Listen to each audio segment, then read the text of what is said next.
Good afternoon, friends. I hope everybody is doing wonderful on this Friday evening. Lord willing, it gets to go up on Friday. But today I decided just to do another one of those days where I set up the camera and just bring you along with me while I get some stuff done around the house. I had quite a bit of things planned for this day. Not really quite a bit, but some things I wanted to share anyways.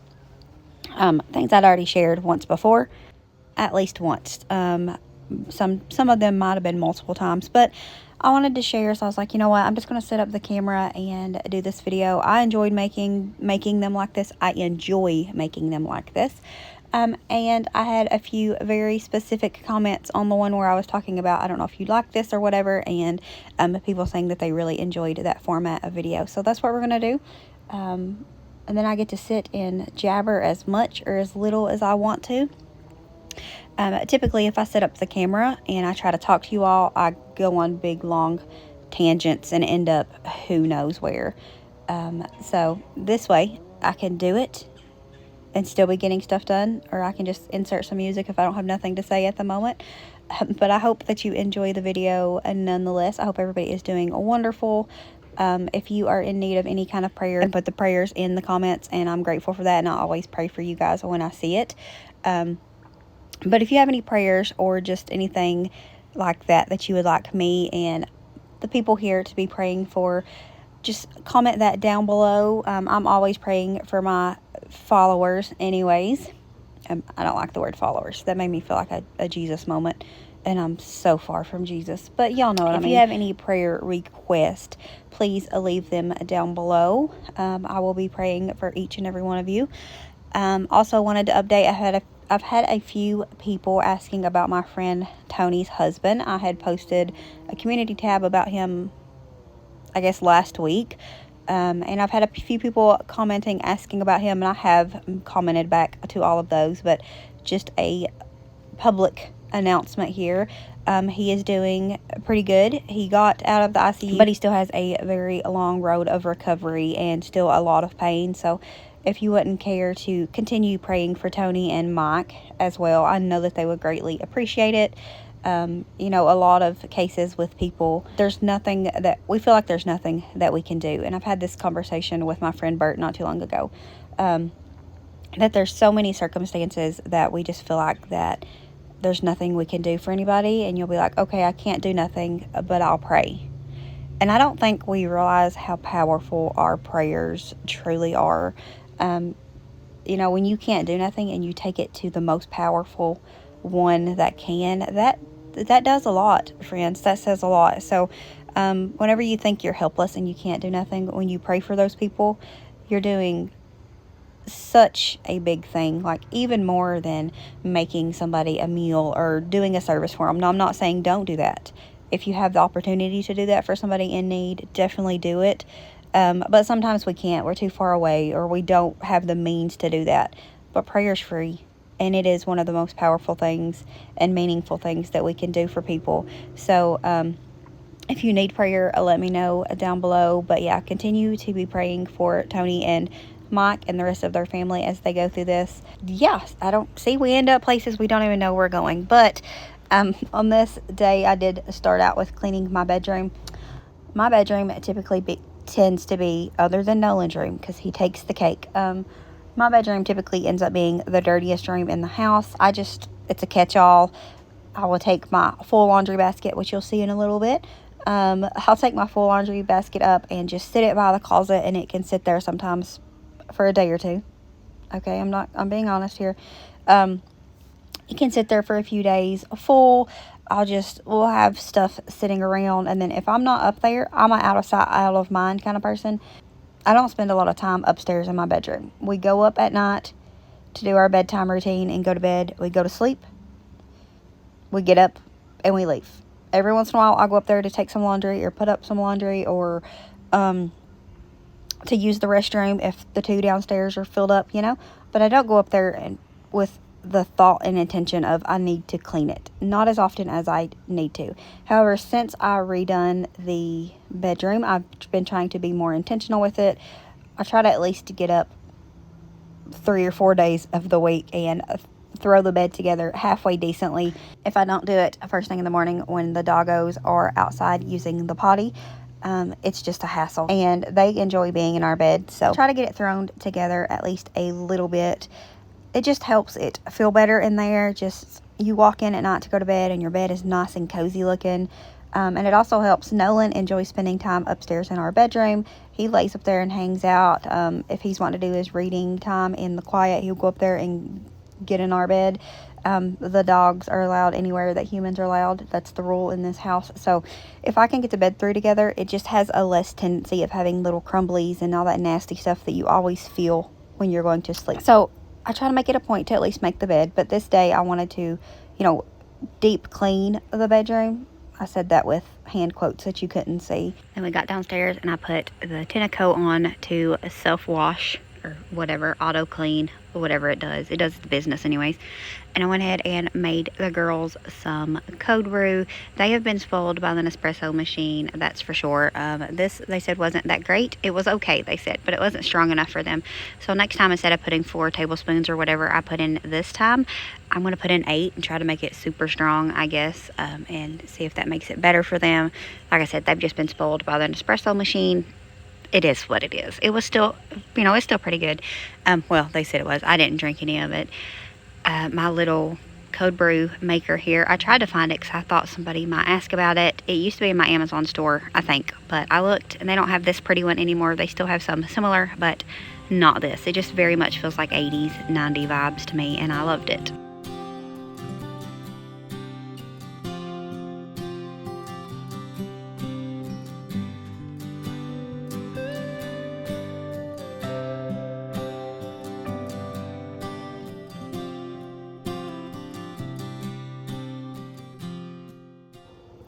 Now we're moving on to laundry. You'll see my laundry basket right here. It is super full. Like I said, I will fill this up and take it up there and sit it. And then if I don't do it right then, which 8 times out of 10, I don't, it sits there for a few days. Usually until John's like, do I have any insert whatever he's needing? And then I'll be like, yeah, it's clean. I just haven't put it up. And so then I'll put it up. That is why I fold straight out of the dryer, because I ain't a dummy. I know that sometimes it sits here for a long time and I don't want to be putting on crinkled up clothes to go places. So we're just going to go ahead and get the laundry switched around here, and then I'm going to carry this laundry basket upstairs where it will sit in the floor for 2 days before I finally put it up, because that's just how life works sometimes. And it's one of those things, it's in my bedroom. If it was sitting down here, it would be put away more promptly, but up there, it's no thank you. It's not done that fast. So that's why we go ahead and get everything just folded up, so it's one less worry, and then it's just one less thing. Like if I was going to take them straight up and hang them up, I wouldn't need to fold them, because most of my clothes get hung up in the closet. Most of our clothes do. But except for Nolan's. He don't have a closet. He only has a dresser. But if I just fold it, I don't got to worry about anything. It just makes my life easier, and I'm all for the little things that can make my life easier and seem like I'm more put together than I really am. Alright, and I'm gonna go ahead and throw together some more of this garlic parmesan chicken pasta. I didn't say the words in the correct order, I don't think, but it tastes the same. I've shared this not too long ago here on this channel. It's a recipe that I got from Sammy. I put the chicken in the freezer the day that I put the stuff away, and ended up putting the sauce in the freezer as well, so it was a little frozen. But I went ahead and made like a double batch of this day. Jonathan and Kim was off, so I just had a feeling that they would come over. This is me testing out this frozen sauce. Spoiler alert, he's frozen. I'm just going to put the lid back on it and put it back here, and it'll thaw out fairly quickly. I still had like a third of this. Yes, I see how close that jar is to the candle back there. I did move that afterwards, but I had probably wasn't even a third of that other container of sauce. I went ahead and put it in, and then put the cream cheese in, and then I put like 1/4 of a cup of milk into the container. Oh, we put that into, you see that? I put about 1/4 of a cup of milk in the container and just mixed it around, got all the rest of that out, just so it had some sort of liquid and sauce to get started. Here in a little bit, I will put the other sauce in here as well. But I figured Jonathan and Kim would come over and end up at our house for dinner. They end up at our house most days if they're off of work, or even some days they come over after work.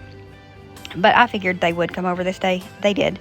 So I went ahead and made a huge batch of this so that I knew that I could feed my whole family and hopefully have some leftovers. And we did. We had leftovers because this is one of Lily's favorite meals, and she's so picky that if I find something she really likes, I like to have leftovers of it so she can eat it for a day or two after that. We're going to make some Oreo balls here with my new food processor. And I just wanted to play with it because this is adult life. You know, you get toys, which is a new food processor, and you want to use it. So we're making Oreo balls. I'm doing golden and original. I figured I didn't know what people would want, so that one's mine. That's my Oreo tax. I wanted to make some of both. So this is the party size packs, I think. I used 1.5 rows of the Oreos and I used half the block of cream cheese in the golden and half of the block in the original. They're super easy. I've shared Oreo balls on this channel many times. You just mix the two ingredients, form it into balls. I like to use my cookie scoop because I'm lazy and it makes it quicker. And then you just freeze it. You can put it in the refrigerator. I just like to put it in the freezer for at least 30 minutes, sometimes longer, just depending on how long you need them to sit in there. And then you just coat them in whatever chocolate you want. You can and then add sprinkles, or you can add drizzle with sprinkles, no sprinkles, but I definitely suggest sprinkles because y'all know how I feel about sprinkles. They make everything better.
So for the Oreo balls, of course, I did want to go in and make them a little extra fancy, festive, whatever.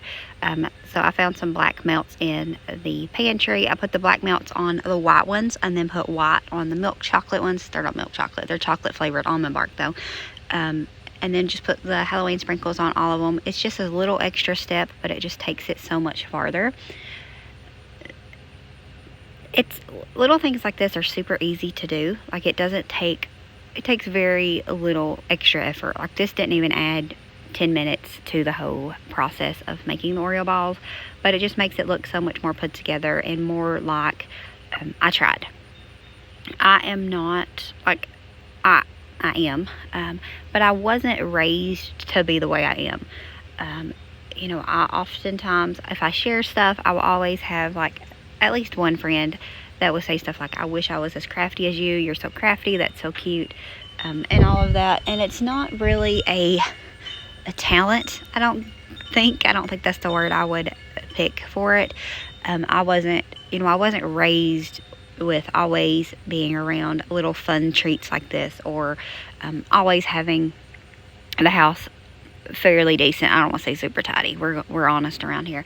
Having the house, decently kept, and always having little treats and fun little things. I definitely was not raised in a place where we had homemade bread and rolls and things like that. And it's not a big deal. If you don't want to do that, that's fine. If you don't want to do it, it don't matter. Go buy your stuff from the store. Nobody cares. I don't care. If your family don't care, we don't care. But if it is something that you want to be able to do, something that you have the interest in, I highly suggest that you just do it. I am very much self-taught in all of these things. It is led by a servant's heart. I am very much into doing things for my family. It's one of the ways that I show love and appreciation for them. Example, y'all know how much we love John around here and how amazing he is and how much that I truly appreciate him. I'm not very good with words. Like, I can get on here and I can do a little bit of encouragement and whatnot. Most of the time, not fully led by myself, but by my spirit and the spirit. And I can type out you an inspirational text message, or Facebook, Instagram message, whatever. But when it comes to speaking out loud, eye to eye, I'm not your girl. Like, too much eye contact and I start stuttering and getting confused and I sound like an idiot. I repeat myself 40 times. I'm not great with words. However, I'm very much great with showing how much I care about people and how I feel about people through things, like through buying you gifts or making you things. And pretty much anytime John says he wants something, or even he can bring it up and not even say he wants it, I will make it, because in my heart it's like he wants it, he needs it, he's got to have it. So he had mentioned that he had asked Lily about some of the peanut butter fudge the day before this, and it was all out. We went on with our day. We ran some errands. We done whatever. But that evening, while I was making dinner, I also made him some more fudge, because what he wants, he deserves. So, yeah, I'm very much I have a servant's heart. So I like to do things like make homemade goodies and do things. It doesn't necessarily come natural to me. It does now. It didn't at first. And I still today will very much so question myself and question if it's good enough, or if I should do this or if I should do that. And there's still often times where I don't end up doing the things that I wanted to, because I just don't feel it's good enough. But if it's something that you're interested in, just do it. Find a little task or something that you can do, something you're confident in doing. Get some Oreos, dip them in chocolate, and spritz on some melted chocolate with some sprinkles. I'm sure the kids would love them. I mean, I can almost promise that they will love them just the same. It doesn't take much, and it's not something that you're born with. Some people are. Like, I like to think that as my kids get older and they have their own families, they'll look back and think about the things that I did and will want to recreate that with their own kids. But it's not something that I can necessarily sit and look back on and think I want to do that because my parents did it or my grandparents did it or somebody in my family, because I wasn't raised around this extra kind of life. But I enjoy it. It's just a way that I like to do things. So if you want to do it and you feel like you can't do it, well, if you want to do it, you can. Just find little things.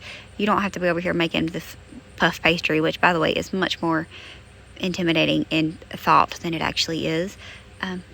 But if you want to, you can, because I'm very much self-taught, self-sought, I guess, because I wanted to do it, so I just taught myself. So you can do it too, because I'm definitely nothing special. It's just something that I wanted to do. So if it's something that you want to do, I fully believe that you can do it too. And if it's not something you want to do, if it's not your thing, well, don't worry about it. Don't worry about what other people are doing. You know you, and you know your family, and not everybody wants to do it. Not everybody has the desires or the time or whatever. And if you don't want to, well, that's fine too. We don't judge. It's fine. You do you. The real reason that I wanted to make this puff pastry was to test out the blender, the processor, whatever. Had to make sure it's gonna, you know, do its job, since the other one, this is when it tore up. It done really good, by the way. It done good. It'll live to see another day, so we don't have to take it back. But we're just gonna get this bagged up. I'm gonna put it in the freezer because, like I said, I didn't really need this right now. I just wanted to go ahead and have it done. And the last time I done it, I noticed that the second day when I made some of it, it was much better. The colder, the better on this. So I wish I would have cut this into 2 and made it, you know, 2 at this point, instead of now I have to try to cut through it frozen solid, or I'm gonna have to let it thaw just a little bit until I can cut it. And 1 is too much for just a little quick dessert for our family, especially if it's just us 5. But we're going to put this in the freezer. I've not tried it yet. I will try it with you all for the first time. I'll let you know how it was, but I'm sure it's going to be great. We're just going to get this put into the freezer, and then we're going to move on, and Wendy's going to come in and help us finish up dinner. I did do a short on this, so I will have that linked somewhere.